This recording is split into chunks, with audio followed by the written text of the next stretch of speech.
He found her curled beside his horse, half buried in straw, shivering like a ghost in buckskin. The wind cut down from the Colorado peaks like a blade, dragging snow through fence posts and hollow timber. It was the winter of 1868, and silence ruled the hills near the old stage stop.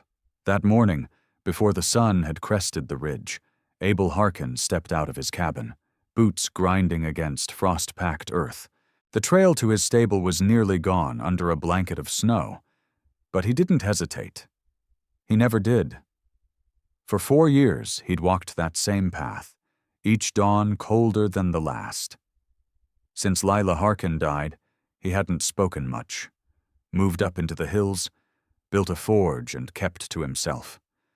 Some men drink grief away, others hammer it into iron. He swung open the stable door. The scent of hay and horse rolled out, familiar, warm, but something else was there too. A shift in the straw, not the horse. A shape. He stepped in, hand brushing the knife on his belt. She was young. Could have been 23, maybe less beneath the grime and frostbite. Her shawl was torn, clothes soaked through, rimmed with ice. No boots, toes wrapped in scraps, hands clenched around the saddle blanket like it was the last thing keeping her alive. Abel dropped to a knee, wasn't sure she was breathing. Then her lips moved. Just a whisper. "Lila, forgive me." He froze, hand halfway to her shoulder. Lila. No one around these parts spoke that name anymore. Not in 4 winters. His chest locked up like a smithy's vise. He stood slowly, backed up like the ground beneath him had cracked wide open. When she stirred, her eyes fluttering open, she gasped at the sight of him. Tall, soot-streaked, eyes dark with time. She tried to stand. Legs failed. "Stay back," she croaked, dragging herself toward the wall. Reached for a broken pitchfork, but her hands were trembling too much to lift it. Abel didn't move. He raised one hand, not to threaten, just to stop her from fleeing. His voice came quiet, steady. "Why'd you say that name?" She stopped breathing. Just stared.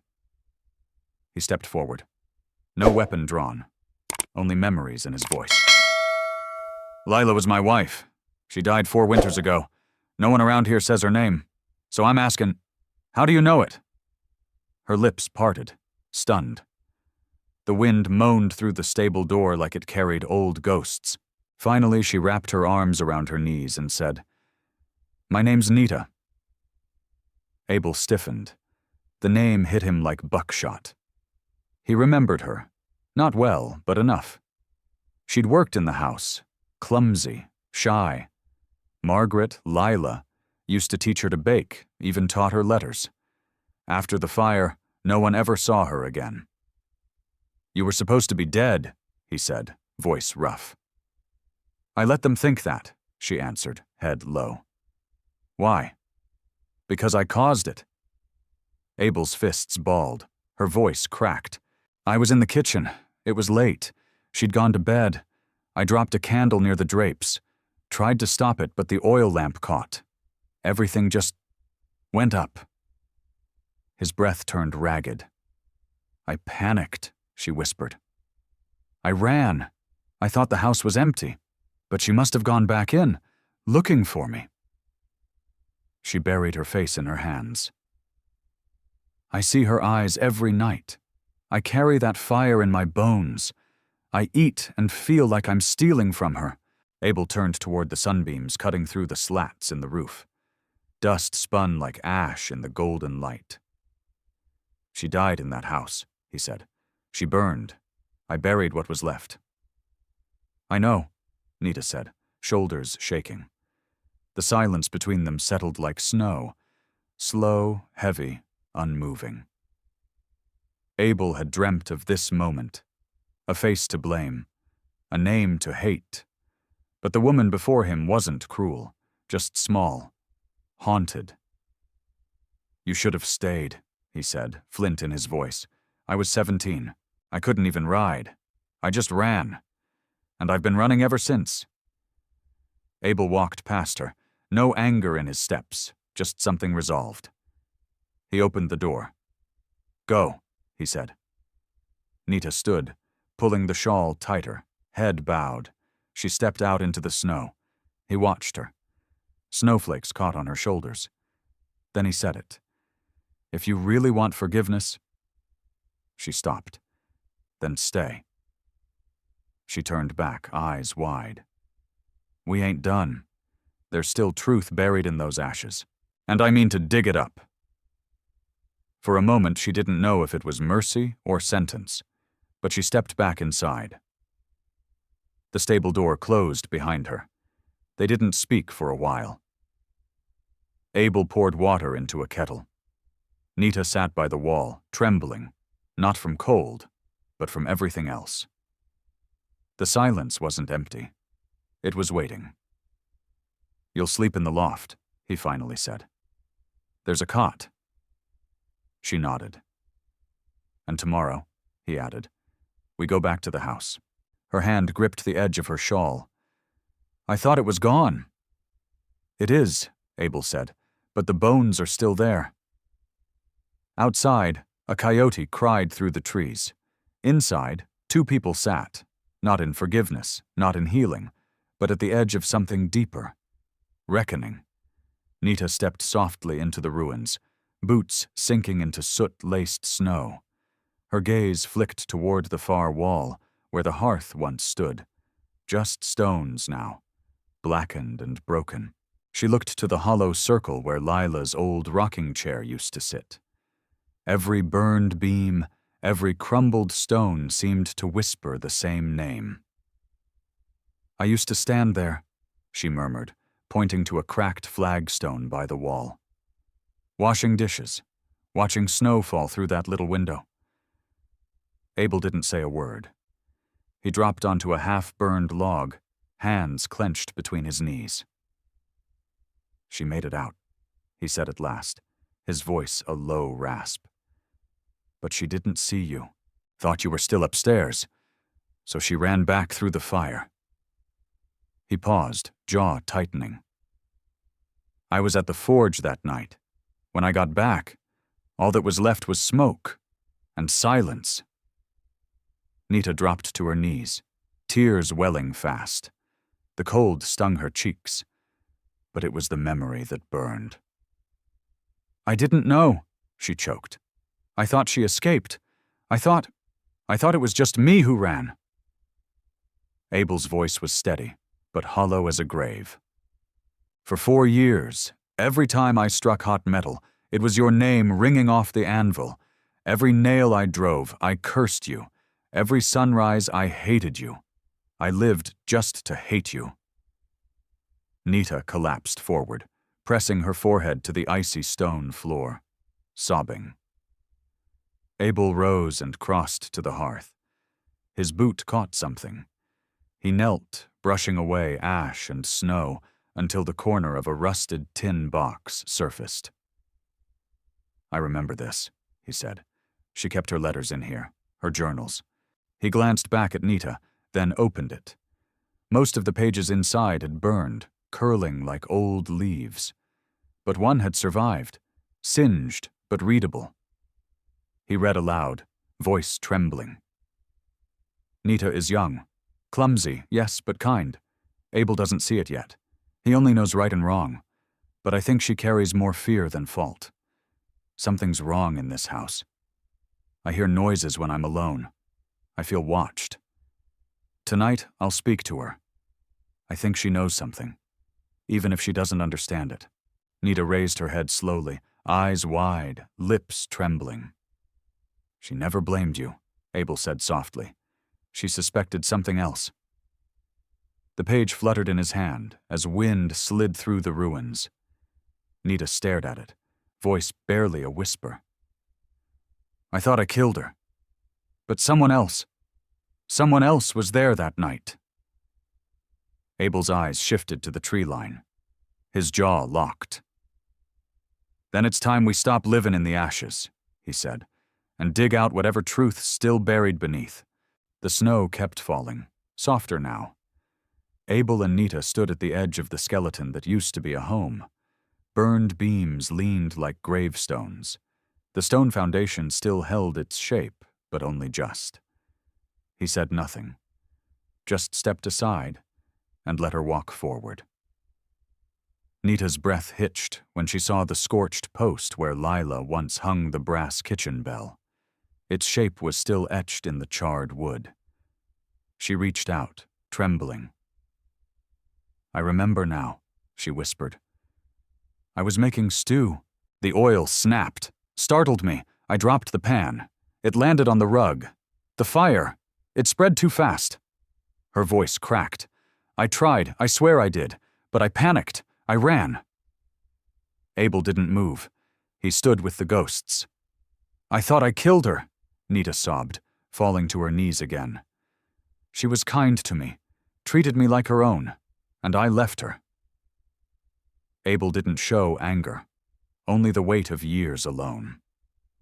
Then, without a word, he knelt again by the hearth and dug through the rubble.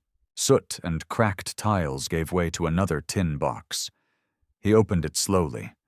Inside, more burned pages, but one remained whole enough to read. He held it up to the light and read softly. "Nita is clumsy, but good-hearted. Abel keeps his distance, but I see she's only afraid. Something's not right here. I plan to speak with her. There's something lurking in this house, something unseen." Nita froze. "She wrote that?" Abel nodded and handed her the page. Her lips moved, but no sound came at first. Then, "She didn't blame me." "No," Abel said. "She knew something else was stirring." Nita's thoughts raced, bits of memory floating to the surface, heavy boots on wood, the creak of the back door, a shadow in the hallway. She had dismissed it as fear. Now she wasn't so sure. "Someone else," she whispered. Abel's voice went cold. "She told me there were people she didn't trust, especially one man from town. But she never had proof." Tears slid down Nita's cheeks, not from guilt, but clarity. "All this time," she breathed, "I carried a ghost who never pointed a finger at me." Abel reached for her hand. She didn't flinch. "You were the last person Lila tried to save," he said. "If she ran back in, it was for you. That means something." Nita sobbed hard, her whole frame folding. Abel helped her up, brushing soot from her coat. "If you had the guts to come back here," he said, voice firm, "then maybe we can face what's still hiding." Their eyes locked. "For her," he added. Nita nodded, holding the half-burned page to her heart. Snow began to fall again, gently covering the ruin. But this time, also blanketing a truth that had waited 4 long winters to be found. By the time they returned to the cabin, the wind had calmed. Smoke curled from the chimney. The place smelled of iron and pine. Inside, warmth lingered, not just from fire, but from something quieter taking root. Nita moved gently through the space. She swept the hearth, mended Abel's worn gloves, stirred simple stews. She never imposed, but Abel noticed. She remembered where Lila kept the sugar, how she folded blankets just so. Sometimes their hands brushed. Neither pulled away.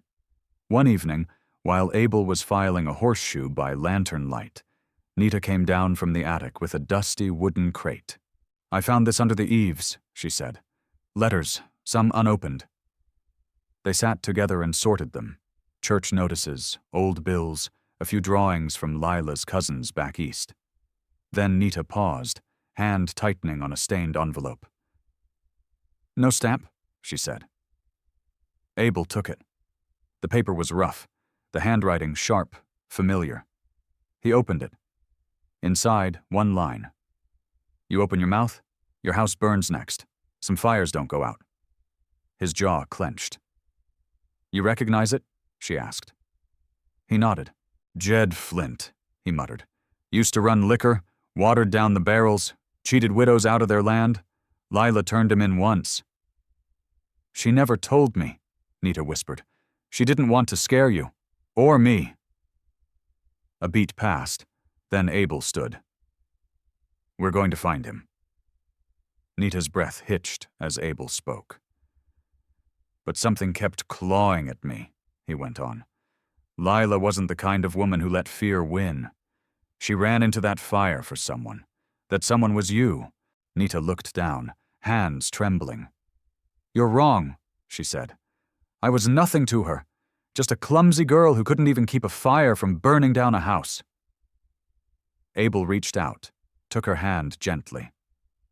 You were young, scared, and you've carried that night longer than any soul ought to. But Lila, she saw something worth saving. Tears welled in Nita's eyes, sliding down her cheeks without a sound. I thought disappearing would erase the guilt, she whispered. But it didn't. It just grew heavier. Abel nodded slowly. The fire didn't just take her, it left us behind.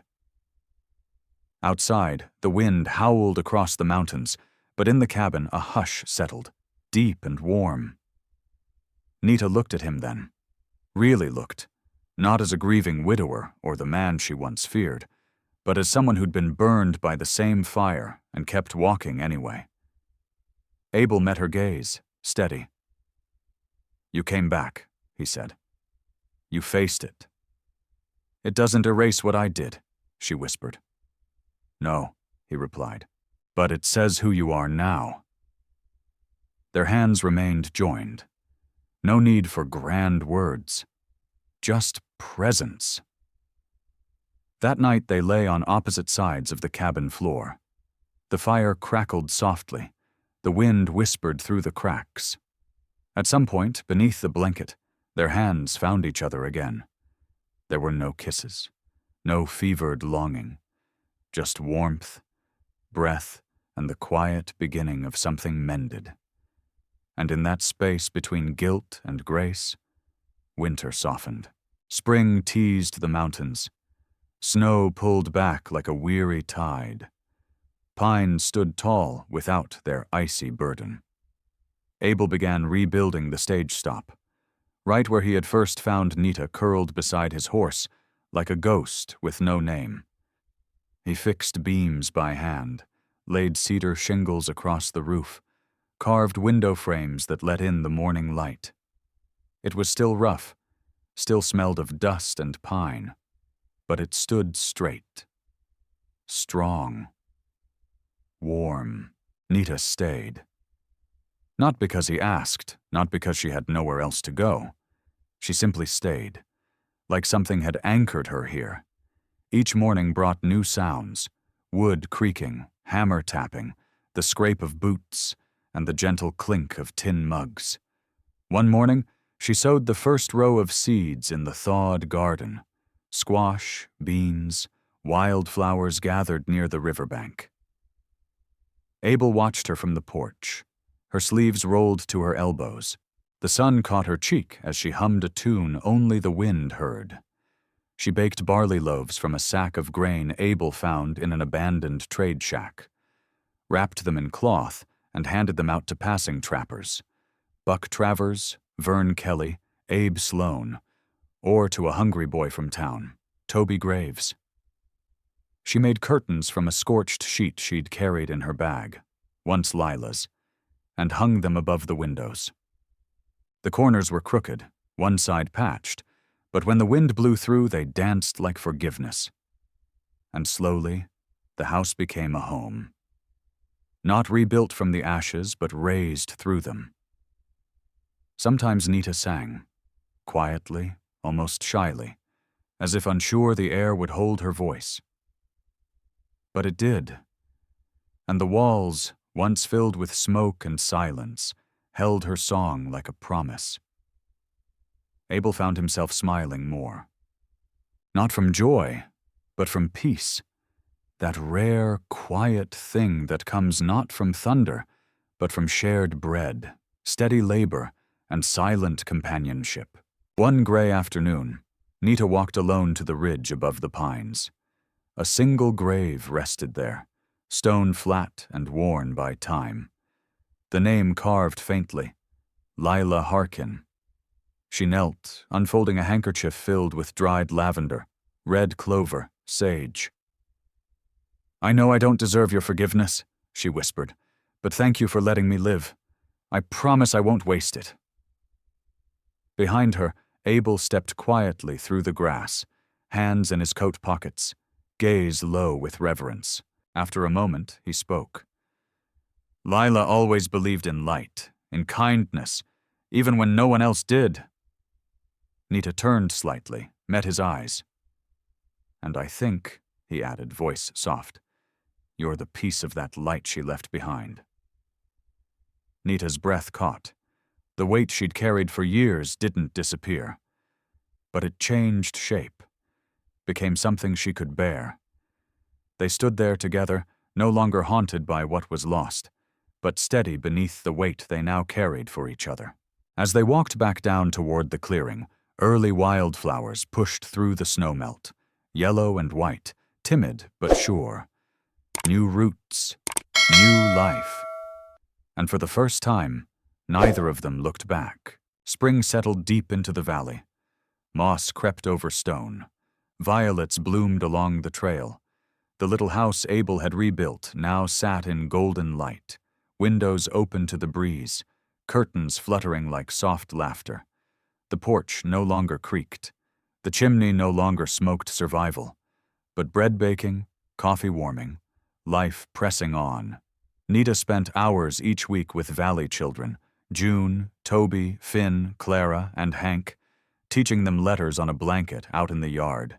She taught them patience, gentleness, and how to look at the world like it still had good left in it. Abel stayed at the forge, shoeing horses, sharpening blades for hunters, hammering steel with quieter hands. Something in him had changed. His shoulders didn't sag with ghosts anymore. When he smiled now, it stayed. One morning, just past dawn, Nita stood under the porch roof, arms crossed against the chill. Abel returned from the creek, boots soaked in dew. She watched him come. He didn't speak. Instead, he pulled a thin red cord from his pocket, dyed with crushed berries, ends frayed. He stepped close, wrapped it gently around her wrist. "Tied like this," he said, "my grandfather promised himself to my grandmother. No priest, no paper, just a thread and a vow." He nodded it once. Then again. "You don't have to say anything," he added, "but this is your home now, and you're mine." Nita didn't speak. She didn't need to. She leaned into him, and Abel pulled her close. No crowd, no church, just wind through the trees, and two hearts that had been to hell and come back alive. Later that week, Abel walked down to the fence and pulled off the old crooked sign that had read "For Sale" for far too long. In its place, he nailed a new board. The wood was dark, edges scorched, but the center was smooth, carefully carved with 4 simple words: forged by fire, chosen by love. And from that day forward, the door never locked again. Because there was nothing left to fear, no past to bury, only 2 people, scarred and changed, but still standing, still here, still loving like the fire had never taken anything at all.